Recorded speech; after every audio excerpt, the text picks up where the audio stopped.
The waitress was shoved against the mirrored wall, and the world narrowed to the sharp taste of metal on her tongue, and the slow, obscene laughter of men who believed the night belonged to them.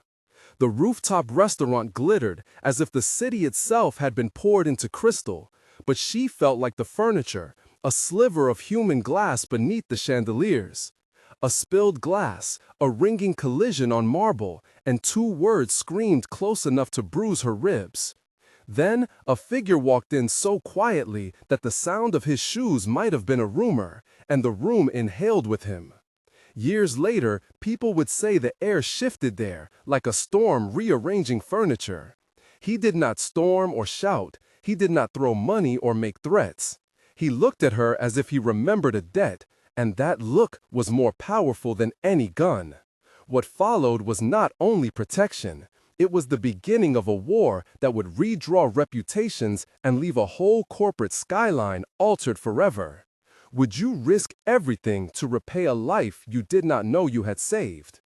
The rooftop belonged to La Rondine, a glass cube set above 30 stories of glass and steel, where the rich ate the city, and the city could see their appetites. Marta was 26, with a name that implied a home she had not kept, and she moved through tables as if she were a secret service of light, a presence designed to be unnoticed. She carried plates, wiped crumbs, answered questions about the tasting menu with a slightly trembling smile. And when the wind came off the river, it smelled like cold iron and lemon from the bar. The men who chose Table 9 were used to the world bending for them. Their laughter had the clink of crystal and the authority of invoices. The first shove came almost as if it were choreography. One man, loud and heavy with a laugh like a wrecking ball, bumped her elbow on purpose. She dropped a tray, porcelain sang, red wine scored like a wound across the marble, and what was supposed to be invisible became visible by mistake. "Watch it, girl," the man said, his voice full of a kind of casual brutality. "You think you belong here?" His words cut through the music, leaving a ring of surprised silence. He reached under the table and did something careless and cruel. A plate flipped, crushed, and the sound of breaking amplified into an accusation. Marta bent to help, hands trembling, palms smelling of olive oil and lemon, and in that flattening second, the room judged her. Heads turned, forks paused, and someone filmed on a phone from the corner of the room, because that is the currency of humiliation now. Then, a taller figure stepped back from a shadow by the door. He was called Salvatore Romano, but in the parts of the city where power was not explained, he was simply known as Salvo. He walked as if a silence rode him like a coat. No one rose to block him. No one laughed at him. He possessed a quiet that felt like a verdict to those who had earned his notice and a promise to those he protected. He walked to the center in a shirt that drank the light, his presence as precise as a delivered package. He did not speak at once. He watched the way Marta's shoulders hunched, the way the light caught a scar near her temple, the way she mouthed apologies she did not mean.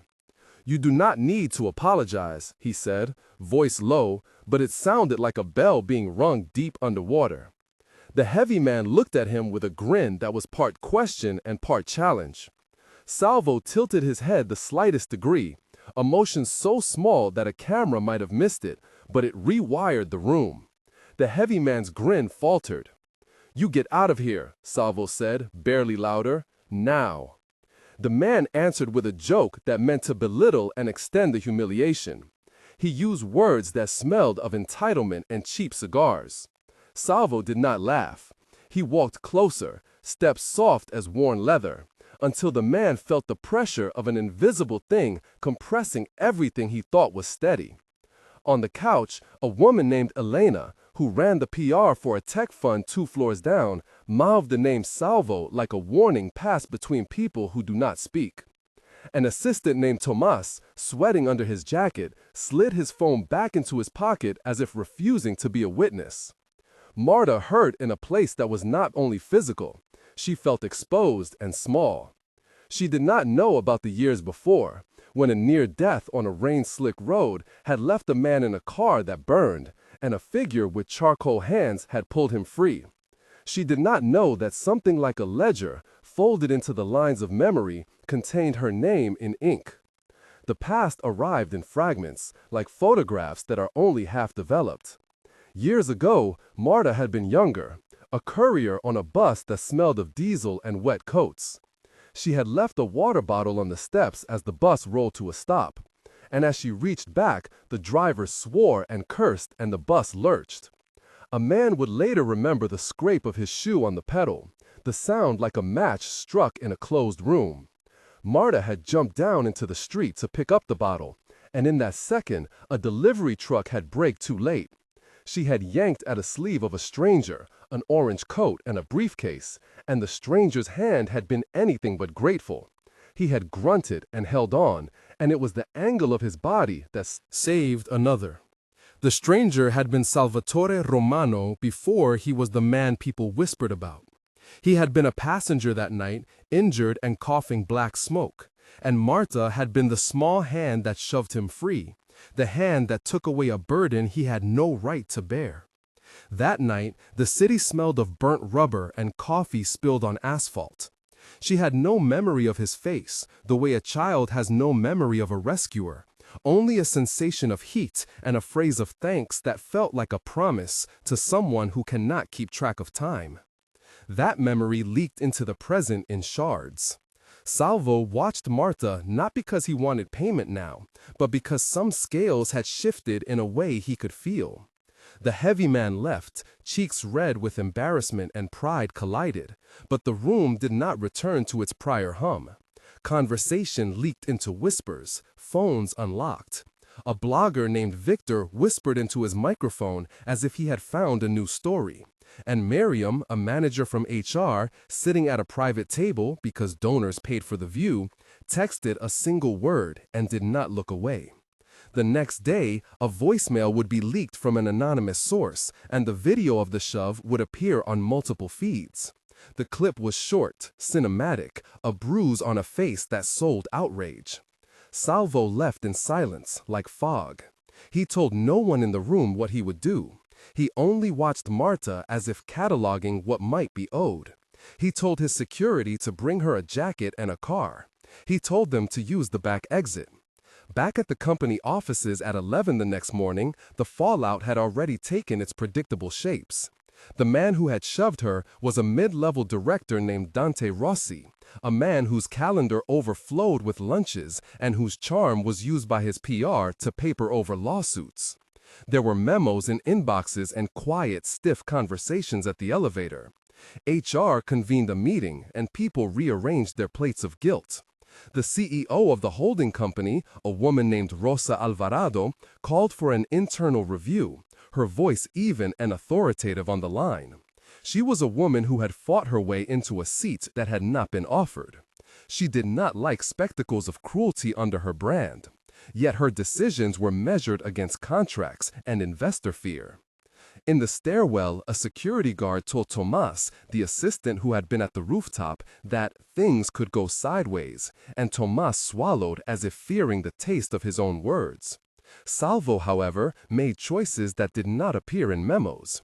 He instructed his lieutenant, Tony Moretti, to place 2 men outside Marta's building and a car under her name for a week. He demanded that restaurateur relations be informed that Marta was off duty, and not to be disturbed. He spoke to Rosa once, through channels, a calm, formal note that contained both a reminder and a suggestion. No orders were shouted. There was no dramatization. The protection moved like tide under a calm sky. "Sit down," Salvo said to Marta in the back of a car lined with leather that smelled of citrus and old money. The driver, a man named Javier, who had been a bouncer 20 years earlier, kept his eyes on the road, but his hands were steady on the wheel. "You are not to go back tonight," Salvo told her. He watched her hands, the tiny, precise movements of someone who had learned to hold dishes steady. Marta wanted to refuse, to explain, to say that she could handle her job, but the people who had pushed her had intended to break something more than a plate. They meant to claim the silence of a woman for sport. "Why are you doing this?" she asked, voice small and raw. "Because you once pulled a stranger free from a burning car," he said simply, as if reciting a fact. Because debts do not die in the dark. They sit like stones until someone lifts them. Tony, sitting in the front, lit a cigarette and then crushed it in an ashtray as if the small act was ceremonial. "You think this is about money or leverage?" Marta said, half laughing. "No," Salvo replied. "This is about something older. This is about the pieces we leave behind." The car smelled of lemon oil and tobacco and a faint trace of gun oil that made Marta's skin prickle. The city lights blurred like oil paints as they drove. The press smelled blood. Within 24 hours, the clip of the shove had been remixed with headlines that wanted moral clarity and clicks. Victor posted a thread that framed the moment as an emblem of the class war in microcosm. A local reporter named Lucia filed a piece on workplace harassment that quoted a professor from the university and included a comment from Rosa Alvarado that read like a press release edited for civility. The camera pans were merciless. For Marta, the exposure was a slow unpeeling. People on social feeds called for the man's dismissal. Others called Marta a clumsy waitress who made a mountain of a molehill. The CEO of the restaurant, an anxious man named Marco, tried to protect his establishment but could not control the currents that moved through public outrage. Salvo's people moved like an unseen coastline adjusting to a new season. Rosa, concerned about the brand, wanted to avoid the public scrutiny of a lawsuit. Salvo wanted to ensure Marta was kept safe and out of the spectacle. He wanted to manage the narrative in a way that would not resemble a simple buyout of silence. He wanted proof, and he wanted leverage. He sent his investigator, Detective Adrian Singh, a man with a way of reading security footage, to collect the uncollected evidence. The next evening, the safe house smelled like boiled coffee, oranges, and cheap takeout. The room had curtains pulled against the city. Marta slept sitting up, a habit from nights on call, and woke to the sound of paper being slid across a table. Salvo sat opposite her with a manila envelope, the contents of which he did not open publicly, like a magician refusing to reveal the trick. "You cannot go back yet," he said. "You cannot put yourself in that room with men who think it is their right to humiliate." She wanted to protest, but a small nocturnal bruise bloomed over her hip, and the memory of the shove felt like a shadow on skin. "Who are you?" she asked. "Why me?" He did not answer the way she expected. He told instead the edges of a story, named a street, a delivery, flame, and the small, ridiculous bravery of someone who offered a hand and then walked away without names or numbers. "Things happen," Salvo said, "but some things are not done by accident." He gave her a phone with a new number and a promise that he would handle the rest. Outside, Tony stood watch in the rain, his coat doing nothing to obstruct the cold. And inside, Marta wondered if safety was another currency that could be spent without her consent. The first attempt at escalation was patient and cruel. An envelope arrived at the safe house with a photograph, a close-up of Marta carrying plates, shot from a vantage that made the image intimate and invasive. A note accompanied it, pasted with crooked letters, a message that meant to be a threat and also a reminder. The detective filed a report, and Salvo's people tightened security. The next day, a man tried to follow Marta on her short walk to a nearby market. Tony noticed him, a man with a jacket that did not match the weather, and hands that kept finding pockets. The confrontation took place among crates of oranges and the smell of fish and diesel. A scuffle, a pushed shoulder, a dropped bag. Marta watched Tony handle the man with a calm that bordered on disdain. "He will not hurt you," Tony said, as he handed Marta back a bag of bread. She wanted to say thank you, and instead a noise like relief left her throat. That night, Salvo began to pull threads at the edges of what had seemed like a mistake. He ordered an audit of the heavy man's business connections. He asked Detective Singh to watch financial transfers. He planted a controlled leak to a journalist named Lucia. hinting that the shove was not a random act, but part of a pattern. The story began to change from a moment to a motif. A moment of high tension came at a board meeting where Dante Rossi, the man who had shoved Marta, sat across from Rosa Alvarado. The room smelled of cheap perfume and expensive paper. Dante's lawyer, a man named Victoriano, argued tone and context as if decency were a legal brief. Rosa's face was a study in a pointed calm. Salvo did not attend that meeting, but his fingerprints were all over the margins. Through a set of emails phrased by his counsel, a woman named Miriam, who had been his advisor for years. "You cannot allow this to be dismissed as a misunderstanding," Miriam wrote to Rosa in measured sentences. "It will be a precedent." Dante's allies argued that firing him would cost the company contracts and client trust. People in the room considered numbers rather than people. Each rebuttal stacked like wood on a bonfire. The tension rose until Dante slammed his palm on the table, and the echo traveled down the conference hall as if the building itself had reacted. "She is an employee," he said, voice cracking between anger and fear. She caused the scene." Rosa breathed out and said she would authorize an external investigation, a course that satisfied neither side fully. The moment did not end in fireworks. It ended with a thin, legislative kind of violence, with committees and minor victories for the one who had power. Salvo decided that the war would be quiet and precise, like setting a line of dominoes that toppled in silence. He began with an audit of vendor relations for the restaurants where Dante had influence. Contracts were quietly reviewed. A major investor named Helena, a woman who sat on multiple boards, received a discreet letter that suggested reputational risk. A contract for supplies was terminated with the pretext of a change in procurement policy. The vendor lost income and loyalty. Dante saw his influence wobble. A second tactic was a controlled leak of a file that suggested questionable expense reports under Dante's management. The files did not show criminality at first glance, but they showed a pattern that made headlines and made clients nervous.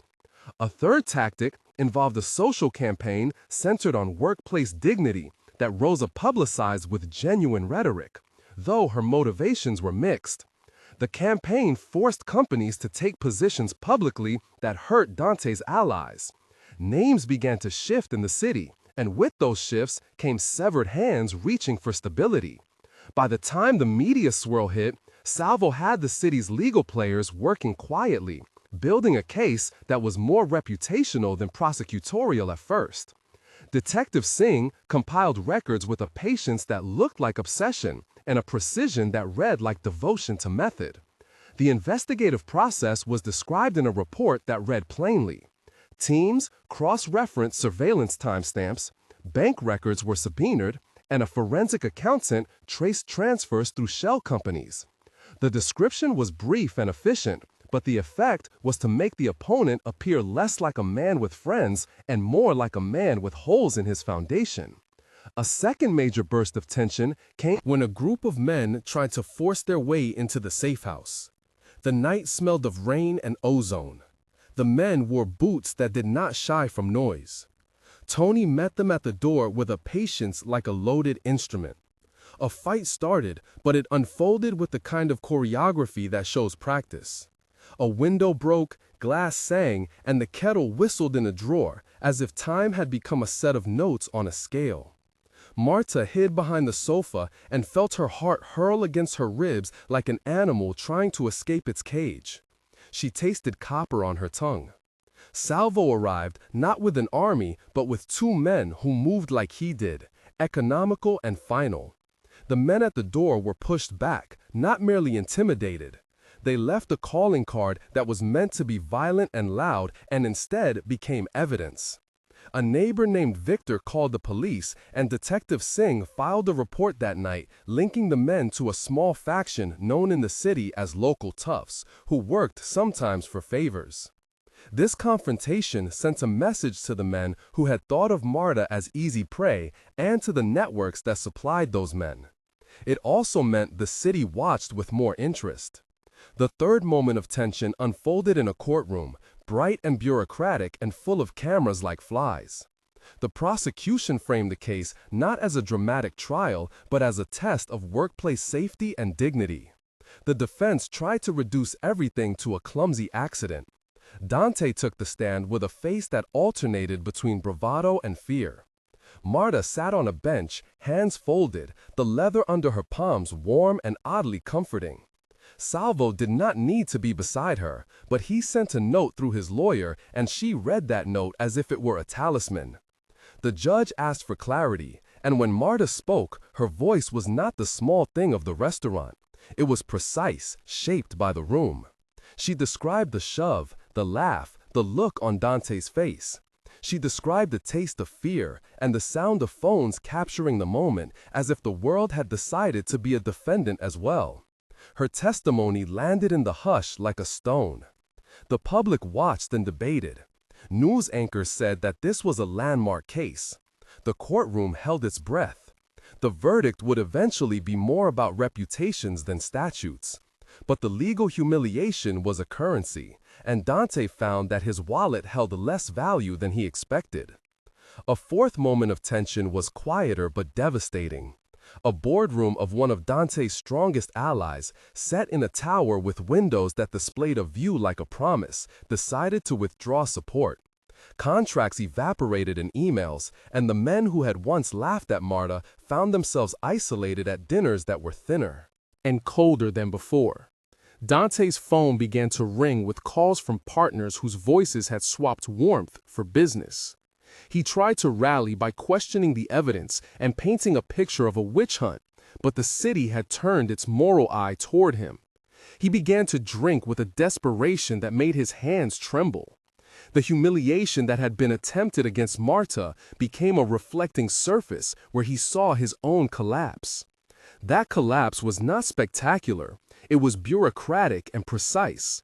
Accounts were frozen pending civil review. A private meeting went badly and a client withdrew. The sensation of things slipping is a unique kind of terror, and Dante felt it as if the carpet had been pulled from under him. As the case unfolded and the controversy matured, the city discovered names that had been tucked into the edges of transactions. Salvo allowed some revelations to leak. He allowed reporters to find a charred letter from years earlier that tied his own history to a man whose fingerprints were found on documents Dante depended on. He did not present himself fully.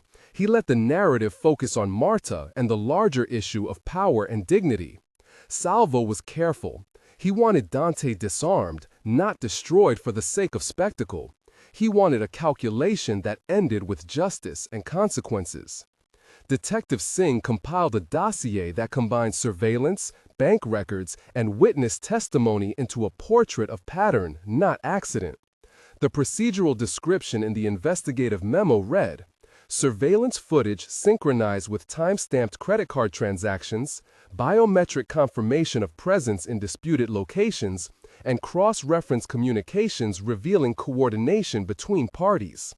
Third-party forensic accounting traced funds through 3 intermediary companies, identifying irregular transfers consistent with bribery schemes." The memo was crisp and without flourish, yet the implications were sufficient to raise questions at the highest level. The media cycle peaked with a live interview where Marta, now more guarded and with a haircut shorter and determined, spoke about dignity and the idea that small acts of cruelty accumulate into larger structures. Salvo watched from a distance. Elena, Lucia, Victor, Tomas, Miriam, Tony, Javier, and Detective Singh all watched in their own ways. Elena filed a statement for her own outlet that praised Marta's courage. Lucia published a long-form piece about workplace culture that won an award and brought a new wave of commentary. Victor posted video essays dissecting body language and power. Each named character shifted in public perception and private consequence. Dante was removed from the rooftop chain and offered a severance that read to the public like a dismissal. He sued and countersued. The city loved the spectacle, and then tired of it, and then found new things to be outraged about. but certain changes stuck. Contracts were renegotiated. Training programs were instituted. Rosa Alvarado announced a corporate audit program to be implemented across the holdings she supervised, citing the public moment as a catalyst. For Marta, the world altered. Incrementally, a mosaic of small changes that collectively created new ground. The trial portion of the saga was meticulous. Witnesses were called and cross-examined. Forensic accounts were presented and questioned. An auditor named Peter, an ex-contractor with a knack for finding small irregularities, testified about the transfers discovered in the shell company network. His testimony was technical but translated into clear terms for the court. He explained how transfers were routed through intermediary accounts and layered with invoices to obscure the nature of payments.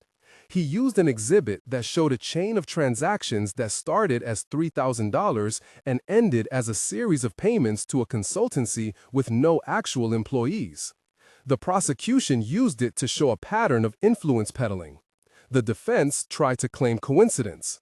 A public relations battle followed in parallel, where narratives were shaped for different audiences.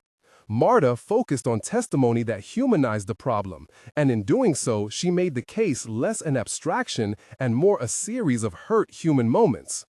One of the most careful procedural moves involved a private deposition where Salvo's counsel secured testimony from a supplier who had originally sided with Dante. The supplier's longtime friend in procurement, a woman named Anna, recounted dinners that had felt like friendship, and then invoices that did not match services rendered. The deposition was detailed yet succinct.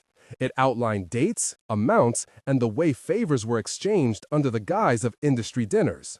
The description was clinical and precise, and later used as a key exhibit in civil proceedings. The procedural notes in the case file read plainly and, in their plainness, carried weight. This was not a melodrama for television. It was an accumulation of small, corroborated facts that together formed a convincing pattern. Dante's opposition could lash out in rhetoric, but the courtroom required proof, and proof took time to compile. By the time the climax of public judgment arrived, there was a palpable shift. The hearing that would determine whether Dante faced further corporate penalties and whether he would be officially dismissed was placed in the center of the city's attention. Cameras lined the corridor like flags. Marta, who had been given security and a quiet apartment, walked into the room feeling the weight of that attention. She remembered Salvo's look on that rooftop, the night the world had first rearranged itself. When the judge read parts of the report and the panel demanded accountability, it felt to many like the beginning of a new precedent. The decision was not a final end for Dante, who vowed to fight on in courtrooms and on social feeds. He issued statements that alternated blame and contrition, a cocktail designed to maintain plausibility. Meanwhile, Salvo watched as the structures that had supported men like Dante started to come apart. Following the trial and the public fallout, lives shifted in ways both subtle and seismic.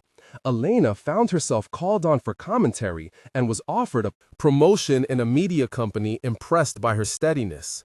Victor expanded his following and used the platform to highlight similar stories, while Lucia won recognition for investigative tenacity. Tomas, the assistant who had once been paralyzed by fear on the rooftop, began a program that trained service staff on reporting harassment together with unions. Detective Singh received commendation from the city police and quietly accepted a move to a larger investigative unit. Tony, who had been Salvo's lieutenant, took a part-time role as a security consultant helping small businesses design safer spaces. Javier returned to bouncer work with a new respect in local circles. Dante, after months of legal battles, found himself divorced from the company he had once considered a kingdom. 1 month later, the city had already accepted the story as something that belonged to its recent memory. Marta had been offered a position within Rosa Alvarado's extended hospitality group that was framed as both protection and promotion. She accepted on terms that included training and a role that allowed her to advocate for employees. She began therapy and started to sleep without waking at every small noise. Friends from her old neighborhood, people like Rosa's assistant Elena and the market owner named Ramiro, sent messages that were warm and unembarrassed. The public felt it had observed justice, but Marta understood better than most that justice is a long pattern of small sustainments. She kept a daily journal and wrote short notes to herself about what she wanted next. She learned to taste coffee without remembering the tang of fear. She attended a small ceremony where Salvo, invisible in the back row like a shadow with a softened edge, watched her receive a small plaque honoring her advocacy. She stood under lights, and the plaque felt like a small and steady truth. 3 months after the rooftop incident, the company formerly tied to Dante announced an industry-wide partnership with non-profits focused on workplace dignity and safety. The headlines were predictable, and the business world applauded itself for doing what it was supposed to do. Marta traveled as part of a speaking engagement to smaller cities where people listened and cried and asked for advice. She met survivors who said they had been inspired to speak up. Mariana, a union organizer who had watched the case closely, started a fund to help service workers secure legal advice. Mira, a journalist in a neighboring town, wrote a feature that centralized the voices of people whose lives were like Marta's. Salvo continued his work in the shadows. People offered him thanks in private notes and nicknames in online forums. He did not accept awards. He said once to a friend that what mattered was not recognition but balance. For Marta, the world was less fragile. She moved through rooms with the kind of certainty that comes from having been both broken and held.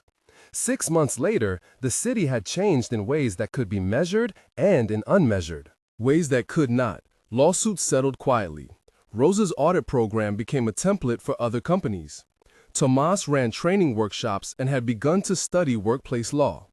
Elena had taken a role on a board that aimed to include more service workers in corporate strategy conversations. Dante was reduced to a cautionary example in industry talks about the dangers of unchecked arrogance. The terrace where Marta once served now had a plaque about dignity in the workplace placed discreetly in the staff area. Detective Singh continued to move through cases, each an opportunity to put method before spectacle. Salvo visited Marta once in a coffee shop that smelled faintly of cinnamon and rain.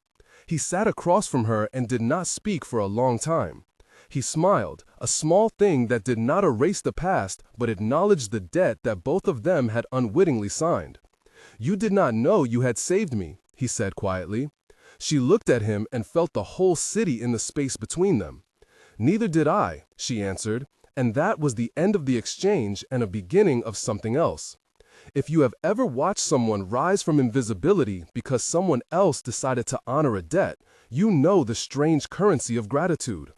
This was not a story that ended with a single act.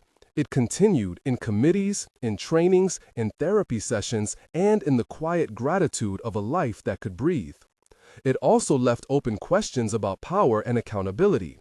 The man who had tried to break Marta was weakened, but systems are resilient, and the work towards safety must continue. Salvo returned to his life of networks and negotiations, always careful. Marta continued to show up, to speak, and to demand solid policies. The city had watched, and in watching had shifted an inch towards something better. I want to hear from you. Have you ever seen someone defend another person at work and watch the consequences ripple out?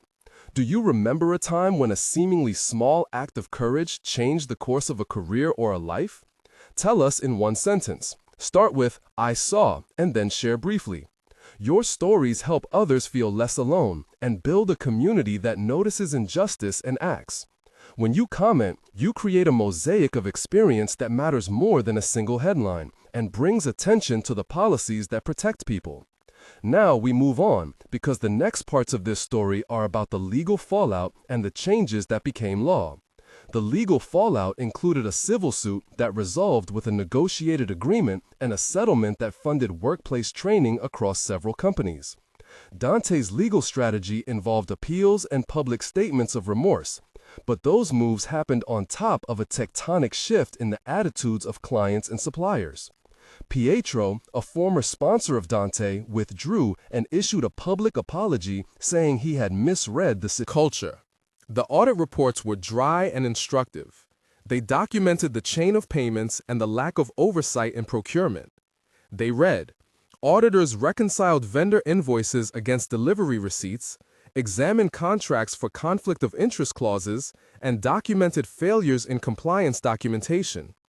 The reports recommended mandatory disclosure of third-party payments and a rotation of procurement officers every 2 years to avoid entrenched favoritism. Those recommendations became policy in 3 major firms. When the public theater of the trial quieted, Marta worked to make sure the moment did not become a one-off.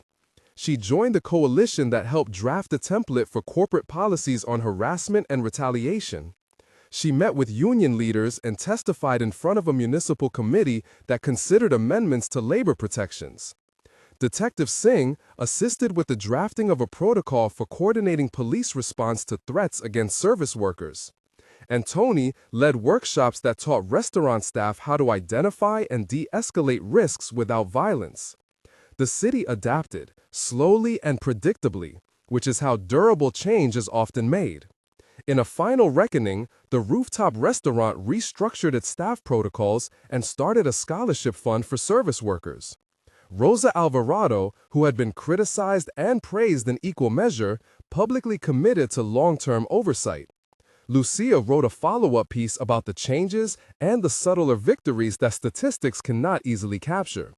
Salvo was never a figure in the legal record.